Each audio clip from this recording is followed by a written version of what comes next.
जनसत्ता संपादकीय गति 110 शब्द प्रति मिनट। Be ready. 3, 2, 1 स्टार्ट। 2 साल के लंबे अंतराल के बाद फिर से पहले की तरह अंतर्राष्ट्रीय उड़ानें शुरू हो गई हैं। इससे यात्रियों को तो राहत मिली ही है, विमानन कंपनियों की भी सांस में सांस आई है। वरना 2 साल से लोग भी परेशान थे और कारोबार नहीं होने से विमानन कंपनियों का संकट भी गहराता जा रहा था। पर अब उम्मीद की जानी चाहिए कि जल्द ही स्थितियां सामान्य हो जाएंगी और उड्डयन क्षेत्र फिर से ऊंचाइयां छूने लगेगा। इन 2 सालों के दौरान सीमित उड़ानें होने से लोगों को भारी दिक्कतों का सामना करना पड़ा। विमान कंपनियों ने किराए भी 3-4 गुने तक बढ़ा दिए थे। इसके अलावा लोगों को अपने गंतव्य देश तक पहुंचने के लिए लंबे मार्ग के जरिए यात्रा के लिए मजबूर होना पड़ रहा था और भारी किराया चुकाना पड़ रहा था। इस कारण लाखों लोगों ने लंबे समय तक यात्रा टाले रखी। विराम। लोग न तो विदेशों में रह रहे अपने परिजनों के पास जा पा रहे थे, न ही वहां से भारत लौट पा रहे थे। पर कोरोना संकट से उबरने और हालात सामान्य होते देख सरकार ने इस महीने के शुरू में अंतर्राष्ट्रीय उड़ानें शुरू करने का फैसला कर लिया था। इस वक्त 6 भारतीय और 60 विदेशी विमानन कंपनियों ने 40 से अधिक देशों के लिए अपनी सेवाएं शुरू कर दी हैं। पैरा। गौरतलब है कि कोरोना महामारी की वजह से 23 मार्च 2020 से अंतर्राष्ट्रीय उड़ानें बंद कर दी गई थीं। ऐसा महामारी को फैलने से रोकने के लिए उठाए गए सख्त कदमों के तहत करना पड़ा था। पाबंदी लगने से पहले दूसरे देशों से आने वाले यात्रियों की हवाई अड्डों पर कोई जांच नहीं हो रही थी और कई देशों से संक्रमित लोग भारत में आ गए थे। विराम। हालांकि अमेरिका और ब्रिटेन सहित दुनिया 37 देशों के साथ समझौते के मुताबिक एयर ट्रांसपोर्ट बबल की व्यवस्था की गई थी ताकि आपात मामलों में लोग आ जा सकें, पर अन्य देशों में आना जाना मुश्किल बना हुआ था। अब नियमित उड़ानें शुरू होने के बाद एयर बबल व्यवस्था भी समाप्त हो गई है। अब विमान यात्रा को लेकर कहीं कोई पाबंदी नहीं है। हालांकि अभी भी चीन, Hong Kong, Korea, Austria, Denmark, Spain, Italy जैसे देशों के लिए मंजूरी नहीं दी गई है, जहां संक्रमण का खतरा बना हुआ है। मगर बड़ी बात यह है कि 8 साल बाद मुंबई से पोलैंड और वियतनाम के लिए फिर से सीधी उड़ानें शुरू हो रही है। दिल्ली से नैरोबी की भी सीधी उड़ान शुरू होगी। मिस्र, मलेशिया और तुर्की के लिए भी रास्ते खुल गए हैं। जाहिर है ऐसे में विमानन कंपनियां अब सस्ते से सस्ते पैकेज लाने की होड़ में लगेंगी ताकि ज़्यादा से ज़्यादा लोग विमान यात्रा करें।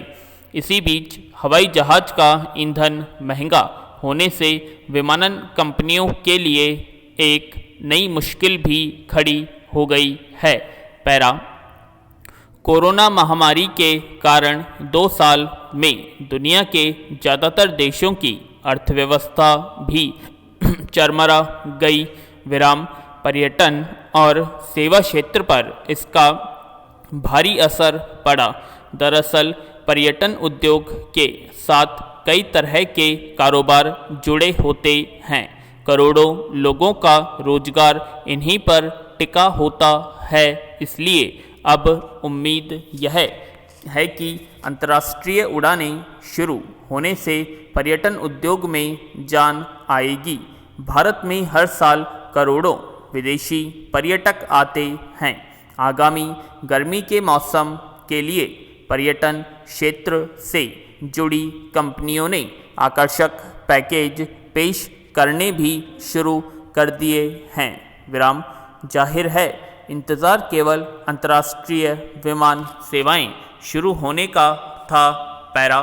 बिहार के मुख्यमंत्री नीतीश कुमार पर जिस तरह एक युवक ने हमला किया, उससे यही जाहिर हुआ है कि मौजूदा दौर में कई वजहों से बढ़ती आक्रामकता और अराजकता के बीच शीर्ष नेताओं की सुरक्षा को लेकर पर्याप्त सावधानी नहीं बरती जा रही।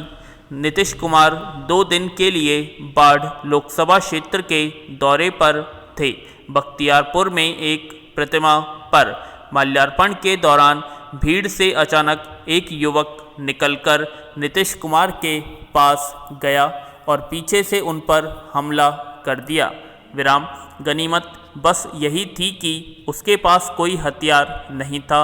सुरक्षाकर्मियों ने तुरंत उसे दबोच लिया, लेकिन जिस तरह वह मुख्यमंत्री तक पहुंचकर उन पर हमला करने में कामयाब हो गया, उससे अंदाज़ा लगाया जा सकता है कि सुरक्षा में इस चूक का नतीजा क्या हो सकता था। आखिर वहां विशेष रूप से मुख्यमंत्री के लिए ही तैनात सुरक्षाकर्मियों के होते हुए वह युवक इतनी आसानी से नीतीश कुमार तक कैसे पहुंच गया। पैरा। इस घटना के बाद बिहार पुलिस मुख्यालय ने जांच का आदेश दिया है और कहा है कि इस मामले में जो भी पुलिस अफसर दोषी पाए जाएंगे उनके खिलाफ सख्त कार्रवाई होगी। लेकिन उम्मीद की जानी चाहिए कि पुलिस महकमे की ओर से जांच और कार्रवाई वैसी ही नहीं होगी जो ज़्यादातर घटनाओं के बाद महज औपचारिकता के निर्वाह के तौर पर देखी जाती है। विराम। गौरतलब है कि नीतीश कुमार की सुरक्षा में संबंधित एजेंसियों की यह लापरवाही तब भी सामने आई है जब उन्हें निशाना बनाकर हमले की कोशिश पहले हो चुकी है। कायदे से मुख्यमंत्री के स्तर की शख्सियत की सुरक्षा व्यवस्था हर वक्त चाक चौबंद होनी चाहिए ताकि किसी भी आपराधिक मानसिकता वाले व्यक्ति को कोई अवांछित हरकत करने के बारे में सोचने तक का मौका नहीं मिले। लेकिन अक्सर ऐसा देखा जाता है कि आशंकाओं के बावजूद कई बार सुरक्षा के लिए तैनात लोग आसपास के माहौल को सहज देखकर सब कुछ सुरक्षित होने के प्रति आश्वस्त हो जाते हैं। विराम। जबकि कोई हमलावर ऐसे माहौल की ताक में हो सकता है जब सुरक्षाकर्मी अपनी ड्यूटी को लेकर थोड़े लापरवाह हो जाते हैं। क्या मुख्यमंत्री स्तर के व्यक्तित्व की सुरक्षा में तैनात तंत्र और उसके संचालकों को इस बुनियादी और सामान्य स्तर की आशंका नहीं थी? पैरा। यों इस घटना के बावजूद शुरुआती जांच में यह बात सामने आई है कि हमला करने वाला युवक अपनी निजी परेशानियों की वजह से मानसिक रूप से व्यवस्थित था। विराम। हताशा और अवसाद की इस स्थिति में उसने हमला करने की कोशिश की। अगर ऐसा है तब भी यह पूरी तरह जांच का विषय है।